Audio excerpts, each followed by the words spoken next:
ऐका ना, मी हा व्हिडिओ काल म्हणजे रविवारी शूट केला होता. रविवार म्हणजे सगळ्यांचाच निवांत दिवस असतो, तसाच आमचा होता. आणि अचानक मिस्टरांनी मटण घेऊन आले आणि पुन्हा फरमाईश म्हणजे बिर्याणीची. मग काय, आधीच 12 वाजून गेले होते. मग म्हटलं वेगळ्या पद्धतीने, एक शॉर्टकट पद्धतीने बिर्याणी करूया. मग थोडासा मोबाईल पण घेतला आणि म्हटलं तुमच्याबरोबर पण बिर्याणी करता करता हा व्हिडिओ शेअर करूया. लेकाने माझा मोबाईल धरला आहे, त्यामुळे थोडासा व्हिडिओ हललेला पण आहे, तो समजून घ्या. आणि मग काय, वेगळं असं जसं बिर्याणीला आपण मटण बनवतो तसं वेगळं बनवून घेतलं. कुकरमध्ये भात वेगळा शिजवला आणि त्याचे छानपैकी से थर लावले आणि वरून तळलेला कांदा घातला. आणि माझा लेक मध्ये मध्ये कांदा टाकतो आहे, तोही मध्ये मध्ये लुडबुड करत होता, मी करतो म्हणून. आणि नंतर लक्षात आलं की कोथिंबीरच घरात नव्हती.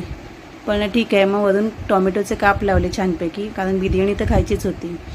आणि कोथिंबीर नसूनसुद्धा म्हणजे काही गोष्टी होत्या त्याच्यातून सुद्धा सुंदर अशी बिर्याणी तयार झाली आहे.